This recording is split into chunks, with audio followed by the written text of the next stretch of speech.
چلو یہ تو دنیا ہو گئی، آپ نے یاد رکھا۔ میدان معاشر میں میرے نبی نے فرمایا جب جہنم کو لایا جائے گا اور ایک چیخ مارے گی، کوئی کسی کو یاد نہیں کرے گا، سب بھول جائیں گے۔ ہر ایک کی زبان کے آپ نے مشہور لفظ سنا ہوگا، نفسی نفسی۔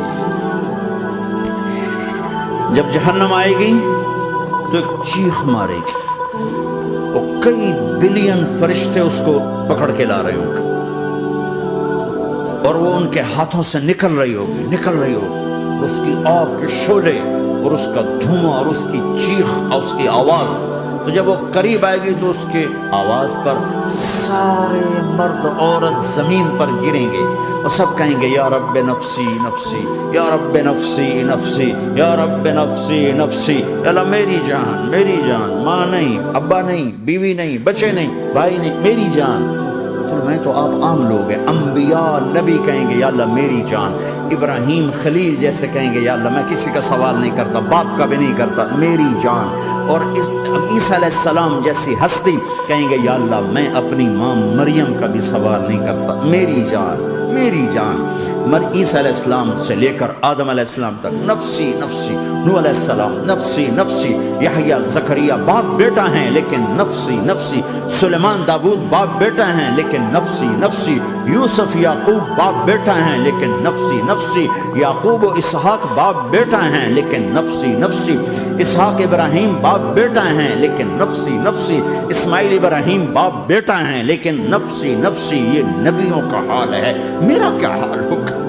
لیکن اسی ہنگامے میں جب ہر مرد عورت کہے گا نفسی نفسی، ایک آواز ابھرے گی امتی امتی، ایک آواز آئے گی امتی امتی، ایک دکھ بھری، ایک درد بھری آواز آئے گی امتی امتی۔ سننے والے حیران ہوں گے یہ کون ہے، یہ کون ہے جو اپنے آپ کو نہیں مانگ رہا، اپنی امت کو مانگ رہا ہے، یہ کون ہے؟ جب آواز کی طرف نظریں لگیں گی، یہ تو محمد الرسول اللہ ہے، جھولی پھیلی ہوئی ہے، ہاتھ اٹھے ہوئے ہیں، اے رب میری امت۔ کون سی امت ساری زندگی شراب بیچتے رہے، کون سی امت ساری زندگی ڈرگز بیچتے رہے، کون سی امت ساری زندگی زنا کرتے رہے، کون سی امت ساری زندگی ظلم و ستم کے پہاڑ توڑتے رہے، ساری زندگی جوا کھیلتے رہے۔ آپ تو کہتے دفع ہو جاؤ، میری نظروں سے دور ہو جاؤ، نہ تمہیں میری عزت کا خیال ہو، نہ میری نسل کی قربانیوں کا میرے معصوم بچے نیزوں پہ چھڑ کے اس کے دین کے تم چند پونڈوں پہ کیا ظلم ڈھا کے آئے ہو، دفع ہو جاؤ یا اللہ انہیں جہنم میں ڈال۔ یہ کہنے کا موقع تھا، میں قربان جاؤں اس نبی رحمت،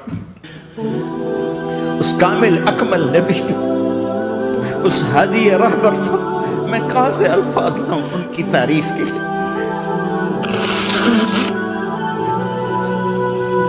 دو ہستیوں کا حق نہیں ادا کیا جا سکتا، ایک اللہ، ایک اللہ کا رسول۔ ہر ایک کا حق ادا ہو سکتا ہے، اللہ اور اس کے رسول کا حق نہیں ادا ہو سکتا۔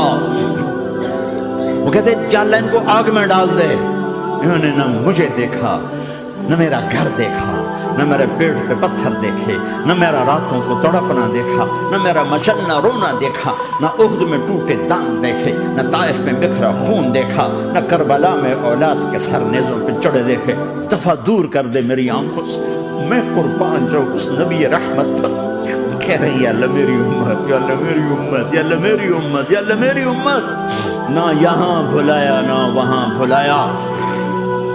آپ کے لیے ممبر آئے گا، میرے حبیب بیٹھو، تو آپ کہیں گے اب مجھے خیال آئے گا اگر میں بیٹھا تو یہ مجھے لے کے جنت میں نہ چلا جائے، اور اللہ کہہ رہا بیٹھو، تو میں کیا کروں گا؟ میں خود زمین پہ کھڑا رہوں گا، ممبر پہ ہاتھ رکھ دوں گا۔ کیا اللہ تیری مان لی؟ میں ہاتھ رکھا ہوا ہے، لیکن میں بیٹھوں گا نہیں کہ میں اپنی امت کا آخری حساب کروا کے ہی جاؤں گا، ایسے نہیں جاؤں گا۔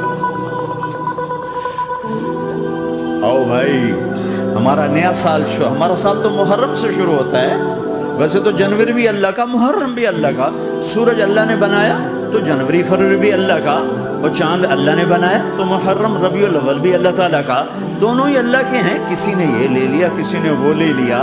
ہمارے ہم نے چونکہ چاند کا کیلنڈر بنایا تو ہمارا تو اب سال شروع ہو رہا ہے، ہمارا تو نیو ایئر اب ہے، ہمارا نیو ایئر رونے سے شروع ہوتا ہے۔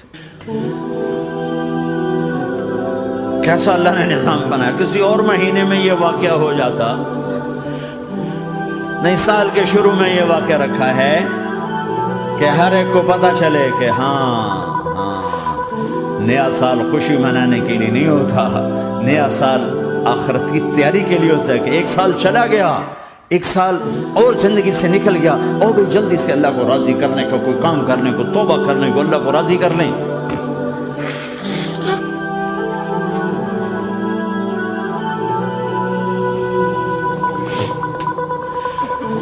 لیکن آپ کیا کہہ رہے ہیں؟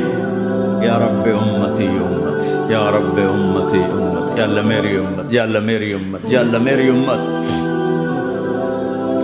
اور ایسی شفقت و محبت آپ کہیں گے یا اللہ یہ میری امت کا حساب میرے حوالے کر، میں لوں گا، تو نہ لے، میں لوں گا۔ تو اللہ تعالیٰ فرمائیں گے آپ کیوں لینا چاہتے ہیں؟ کہیں گے میں اس لیے لینا چاہتا ہوں کہ ان کے جتنے عیب ثواب ہیں نا وہ کسی کو پتہ نہ چلے، تو میرے سامنے آ جائیں تو ان کو شرمندہ نہ ہونا پڑے، تو میں قربان جاؤں۔ پھر وہ رب محمد ہے، اس نے اپنے حبیب کی لاج رکھنی ہے، وہ کہیں گے میرے محبوب اگر آپ ان کا حساب لیں گے اور آپ ان کے گناہ دیکھیں گے تو پھر ان کو آپ سے تو بڑی شرم آئے گی، نہیں میں آپ کو بھی نہیں دیتا، میں ان کا حساب پردے کے پیچھے لوں گا، کسی کو پتہ نہیں چلنے دوں گا۔